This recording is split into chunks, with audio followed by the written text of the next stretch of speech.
Bonsoir les amis. Ce soir, je vais vous laisser suivre cette interview d'un grand panafricain, un grand panafricain togolais qui a été reçu sur France 24 et a laissé bouche bée le journaliste qui lui a posé des questions pièges, des questions sur la souveraineté et sur la gouvernance en Afrique. Tout étant intelligent, le monsieur a répondu d'une manière que le journaliste n'avait plus le courage de poser d'autres questions sur la situation. Je vais vous laisser voir ou découvrir la vidéo. Mais bien avant, abonnez et activez la cloche de notification. Et dites-moi, après avoir regardé la vidéo, dites-moi dans les commentaires ce que vous en pensez. Le panafricanisme, c'est quoi? Quel doit être le but et le combat ultime des panafricains? Est-ce c'est de crier chaque fois sur les réseaux sociaux ou bien c'est de travailler au fond? Si vous voyez dans l'interview de M. Kakonou Dupont, vraiment vous allez voir que ça demande un travail de fond. C'est de ça qu'il s'agit. Un travail de fond. Tous les panafricains, tous ceux qui aiment ce continent doivent travailler profondément sur des questions qui sont je vais dire, doivent travailler sur des éléments fondamentaux de l'Afrique, en passant par l'éducation. Vous voyez un peu. Sinon, c'est ce que je veux partager avec vous ce soir. Merci. Et un néolibéralisme à bout de souffle. Eh bien, c'est ce que pense mon invité, Kako Nubukpo, ancien ministre togolais, ancien commissaire à l'agriculture de l'Union économique et monétaire ouest-africaine, l'UEMOA, et auteur d'un livre qui vient de paraître chez Odile Jacob intitulé « L'Afrique et le reste du monde, de la dépendance à la souveraineté ». Bonjour Kako Nubukpo. Bonjour. Alors pourquoi votre analyse montre que vous n'êtes pas alarmiste sur les 3 récents coups d'État qui ont eu lieu en Afrique? Oui, on voit que la jeunesse africaine a une forte demande d'émancipation. Et par rapport à cette forte demande d'émancipation, les solutions qui sont traditionnellement proposées, notamment dans le cadre de nos relations avec nos partenaires au développement, semblent insuffisantes. Et du coup, on a l'impression que cette jeunesse a décidé de prendre les choses en main et donc de construire une alternative. Cette jeunesse, ce sont les militaires? Ils font partie de la jeunesse, mais il n'y a pas que les militaires, il y a les sociétés civiles qui s'organisent. Et au fond, l'idée, c'est de dire, après les indépendances avec le rêve de la souveraineté, rêve bridé dans un second temps par les ajustements structurels, on arrive dans un troisième temps qui est au fond qu'on ne peut pas compter sur l'Occident, parce que l'Occident lui-même est en difficulté. Et au fond, l'Afrique avec 1,3 milliard de personnes, des ressources importantes, 500 millions d'hectares de terres arables, des ressources minières à foison, il n'y a aucune raison que l'Afrique ne puisse se développer par elle-même avec des dirigeants bien formés qui, de plus en plus, ont le sens de l'intérêt général. Et donc, je crois que les coups d'État montrent quelque part cette volonté de prendre les choses en main, peut-être de manière maladroite, mais en tout cas, ouvre à mon sens le champ de débats qui peuvent être potentiellement fructueux sur une voie africaine de développement. Donc l'échec des élites dirigeantes postcoloniales. Tout à fait, parce qu'au fond, ces élites qui sont extraverties n'ont jamais eu les instruments du développement économique. Vous savez, mes travaux sur la monnaie franc CFA qui montrent qu'au fond, c'est une monnaie pilotée de l'extérieur, par l'extérieur, pour l'extérieur. Sur le plan du budget, on voit bien que l'espace fiscal est réduit. Et donc, quand vous n'avez pas les 2 leviers de la politique économique, que sont la monnaie et le budget, vous ne pouvez pas transformer vos économies. Donc, il n'y avait pas de désir de réelle souveraineté de la part de ces élites postcoloniales? Non, c'est parce que la plupart de ces élites étaient des fantoches de la France-Afrique. Il faut bien le dire. les premières élites des indépendances ont toutes été éliminées.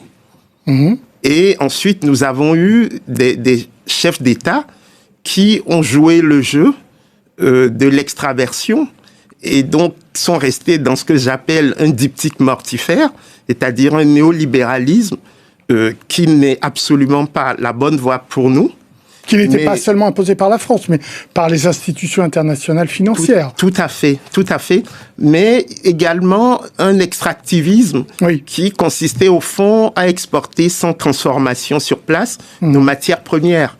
Et du coup, ce diptyque mortifère ne pouvait donner que les insatisfactions que nous avons connues, ce qui fait qu'il faut analyser ce qui se passe à l'heure actuelle, non pas seulement d'un point de vue d'une normativité que moi je pourrais qualifier d'arbitraire, mais aussi comme peut-être la recherche de voies plus endogènes de développement de l'Afrique. Et vous pensez que ces nouvelles élites qui ont pris le pouvoir, notamment par des coups d'État, ont justement cette conscience-là de la souveraineté et justement de la déconnexion avec les anciennes colonies?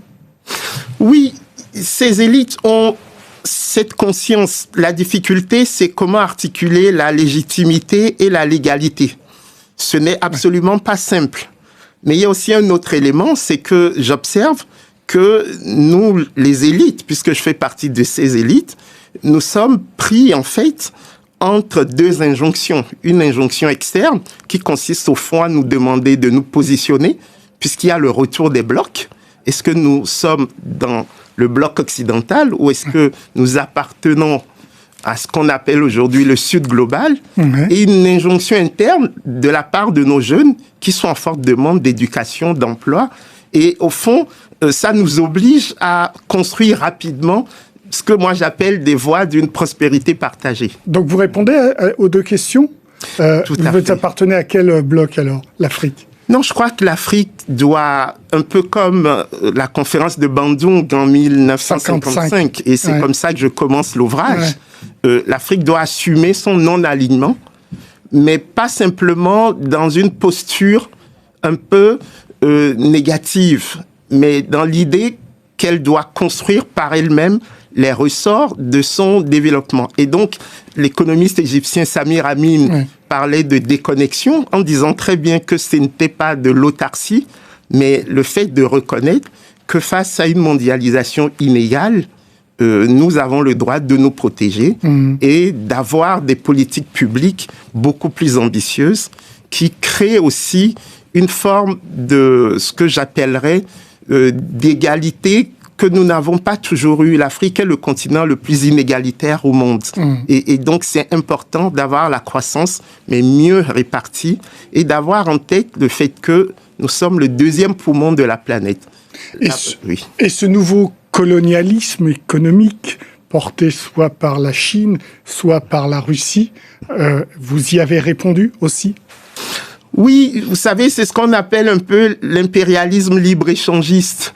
Et donc, c'est ce libre-échangisme épaulé par les mitrailleuses et les canons. Donc, il faut absolument sortir de là. Avoir un rationnel qui vise l'intérêt général, donc la redevabilité, et aussi la démocratie, donc la transparence. Donc, le travail que nous devons faire aujourd'hui, c'est articuler nos institutions avec nos modalités de production et d'échange. Et ça, je crois que c'est un beau Mais vous, programme. Kako, vous voyez comment, Kako Nubuko, vous voyez comment la Chine et la Russie en Chine? Je pense que ce sont des partenaires, comme les pays occidentaux. C'est à l'Afrique de définir comment elle doit gérer ses partenariats. Sinon, ça voudrait dire qu'on serait des mineurs. Et quelquefois, le discours occidental tend à nous faire passer pour des mineurs. C'est-à-dire qu'on nous dit, mais avec eux, vous savez, ça va être pire qu'avec nous. Eh bien, l'Afrique veut faire par elle-même ses propres expériences, négocier ses contrats, négocier sa prospérité. Et je crois que c'est important que nous ne soyons pas les chevaux de Troie de qui que ce soit. C'est important. Dans votre livre, il y a toujours cette perspective des communs africains. Donc, cette fameuse troisième voie que l'Afrique pourrait trouver. En quelques mots, c'est quoi les communs africains? Oui, l'idée des communs, c'est que par rapport à la double défaillance que nous observons, historiquement des États et des marchés, il y a moyen de construire des formes de relations qui puissent permettre, par deux éléments qui me semblent être constitutifs de l'Afrique, ce qu'on appelle la gouvernance polycentrique, c'est-à-dire le fait qu'il faille aller à la base pour retrouver l'intelligence du terrain, et le fait que le droit ne peut pas être le droit univoque qu'on veut nous imposer. Donc, il y a l'idée des faisceaux de droit. Et ça, c'est quelque chose qui me paraît fondamental. Elinor Ostrom, prix Nobel d'économie 2009, l'a beaucoup développé. Mais je crois que c'est quelque chose que tout Africain ressent.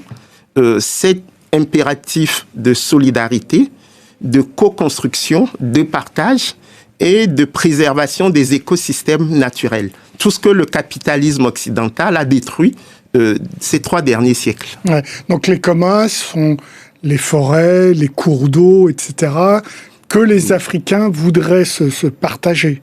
Tout à fait, mais au-delà, c'est une philosophie, en fait. C'est une philosophie... De ne pas marquer un prix. C'est le fait de dire que l'horizon indépassable de notre univers n'est pas le marché. Ouais. C'est que nous pouvons construire des relations apaisées, des relations humaines, et que nous pouvons mieux partager les ressources dont nous disposons. Donc le numérique, vous avez beaucoup de biens communs numériques, et donc c'est toute une autre philosophie, au fond, qui me semble être en phase avec ce que nous avons toujours été, que certains appellent l'Ubuntu, la trajectoire du marché commun africain.